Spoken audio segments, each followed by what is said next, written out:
Chào mừng Nị đã quay trở lại với series giới thiệu về nhạc cổ điển. Đây là bức chân dung vẽ nàng Pauline của danh họa theo trường phái tân cổ điển Jean Anouilh vào giữa thế kỷ thứ 19. Thì giờ Nị nhìn cái áo đầm của cổ đi nè, mấy cái nếp vải nè, rồi độ bóng của vải nè, y như thật luôn. Mọi thứ đều được vẽ rất kỹ càng và rõ ràng nữa. Nhưng mà chỉ sau đó 20 năm, Claude Monet đã đưa một bức tranh đến triển lãm của Viện Hàn lâm Nghệ thuật hàng năm. Bức tranh đó là bức này, An Impression of Sunrise. Nị thấy đó, mặt trời vẫn ở đó thôi, mình vẫn nhận ra đây là bình minh. Nhưng mà mọi thứ bây giờ trở nên nhòa hẳn đi, giống như là nhìn qua một lớp kính mờ vậy đó. Và nếu zoom gần lại, thì sẽ thấy bức tranh được tạo nên từ nhiều cái vệt màu đan xen với nhau, chứ không hề có một đường nét nào cụ thể. Và dĩ nhiên, Monet bị từ chối cho triển lãm. Nhưng mà bức tranh đó đã khởi đầu cho một trường phái mới trong hội họa, đó là trường phái ấn tượng. Và bất chấp việc từng bị Viện Hàn lâm Nghệ thuật ruồng rẫy, cho đến tận bây giờ những tác phẩm ấn tượng vẫn chưa bao giờ hết sốt. Người ta sẵn sàng bỏ ra cả triệu đô để được sở hữu chúng. Và dĩ nhiên chúng ta cũng sẽ có trường phái ấn tượng trong âm nhạc luôn. Giờ làm sao để thể hiện những vệt màu và phủ một tấm kính mờ lên âm nhạc đây? Giờ nghe thử khúc này nha.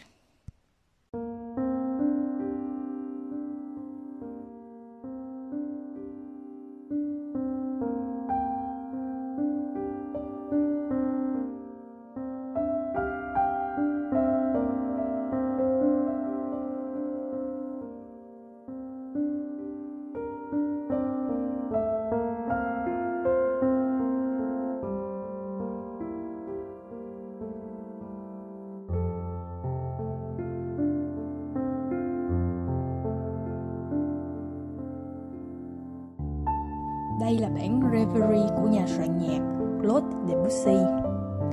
Này nghe thấy khác những gì mình đã từng nghe trước đây đúng không Nị?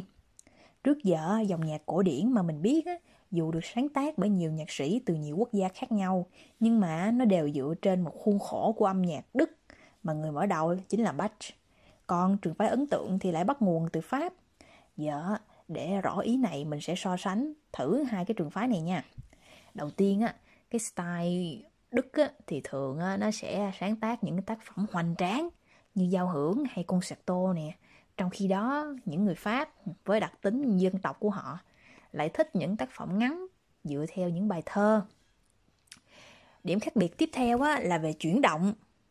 Âm nhạc theo trường phái Đức á, thường có lên xuống rõ ràng, có định hướng kiểu như lên đường là biết đích đến nha. Kiểu như một đoạn giọng trưởng nè, xong rồi đến một đoạn giọng thứ, rồi lại quay về cái kết bài.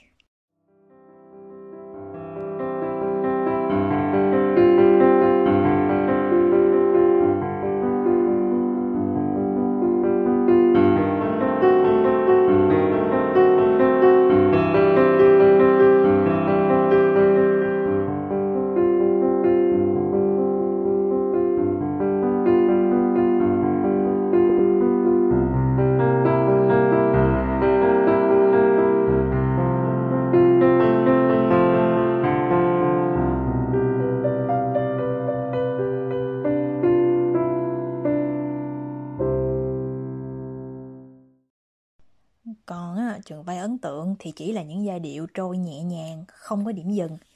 Thì cũng lên đường đó, nhưng là đi lang thang nè, hóng gió chứ không có biết đi đâu hết á.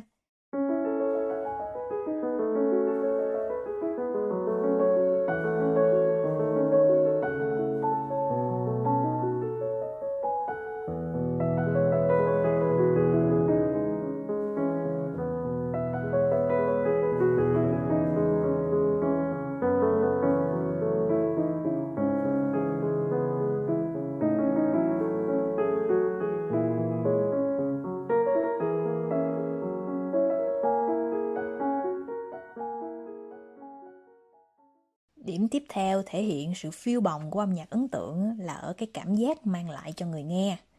Giờ để làm rõ thì mình sẽ nghe thử lại một đoạn nhạc của Beethoven nha.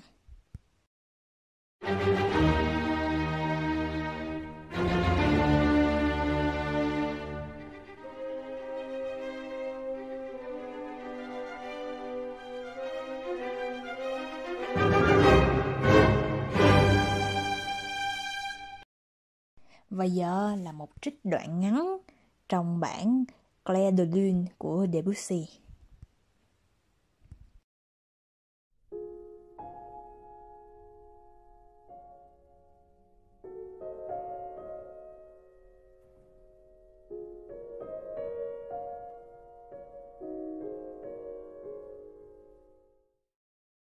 Rồi, cảm giác của Nị sao Nị?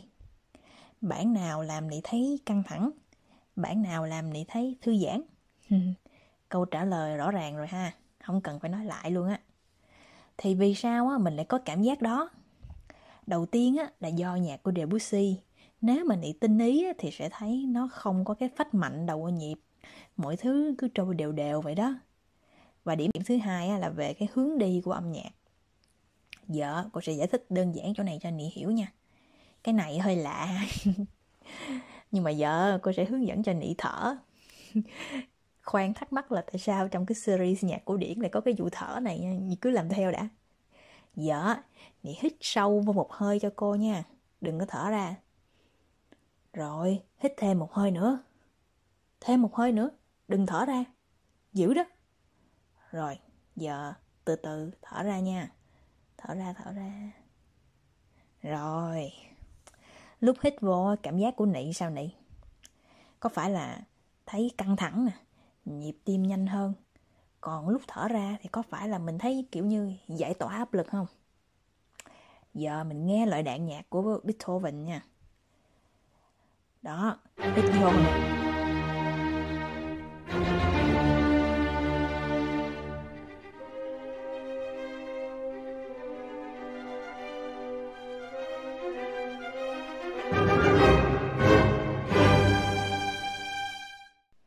Đó, Nị thấy không? Giai điệu á, nó cứ đi lên và làm cho hơi thở nè và nhịp tim của mình tăng theo. Cho nên mình thấy căng thẳng. Còn á, với đoạn nhạc sau của Debussy thì cảm nhận lại thử nha. Rồi, hít vào. Từ từ thở ra. Rồi lại nhẹ nhàng hít vào. Rồi lại thở ra. Nói đơn giản á, là khi giai điệu lên cao trào á, thì mình sẽ cảm thấy căng thẳng. Còn khi giai điệu á, có chiều hướng đi xuống, mình sẽ cảm thấy thư giãn. Giống như kiểu một tiếng thở nhẹ nhàng sau một ngày dài căng thẳng vậy đó. Đây cũng là cách mà sau này á, người ta dùng cho những bản nhạc thư giãn trong quán cà phê hay là quán bar đó Nị. Giờ mình đã biết nguyên tắc rồi ha. Sau này nghe nhạc á, lại nghĩ tới chuyện đó nha. Nhớ nha. Ngoài ra, Debussy còn sáng tạo ra những kiểu hòa âm rất là độc đáo khác dành cho dòng nhạc ấn tượng. Và qua đó ông cũng đặt nền móng cho những dòng nhạc hiện đại hơn về sau. Mà nổi tiếng nhất là nhạc jazz. Hay chưa? Bất ngờ chưa? Nói nôm na là trường phái ấn tượng chính là cây cầu nối giữa nhạc cổ điển và nhạc jazz đó Nị. Hôm nay học tới đây thôi, do cũng nhiều thông tin rồi Nị ha. Tuần sau mình sẽ tiếp tục đi trên cái cây cầu nối này để khám phá và tiện thể rẽ vô một vài ngóc ngách Á Đông trên cầu để xem có gì vui nha Nị. Bí mật tuần sau bật mí. Giờ để kết thúc cô mời Nị nghe nguyên cái bản Clair de Lune của Debussy với phần minh họa ánh sáng cô xem được trên trang Instagram của một nhà thiết kế có tên là Mark Major. Trùng hợp thay là những cái hình này cực kỳ hợp với nhạc Debussy luôn. Cô đã từng đăng cái video này một lần rồi, nhưng giờ cô vẫn muốn đăng lại cho Nị xem nhân dịp mình tìm hiểu về âm nhạc ấn tượng. À, một lưu ý quan trọng nữa nha. Trước khi nghe nhạc, tắt đèn và kéo màn lại rồi hãy bắt đầu nghe nha Nị. Nị sẽ có một trải nghiệm hoàn toàn khác với khi mở đèn đó. Thử nha. Như hồi nãy cô nói đó, Clair de Lune nghĩa là ánh trăng đó Nị. Giờ mình cùng lên cầu rồi ngắm trăng nha. Bye Nị, mong Nị thành người đàng hoàng.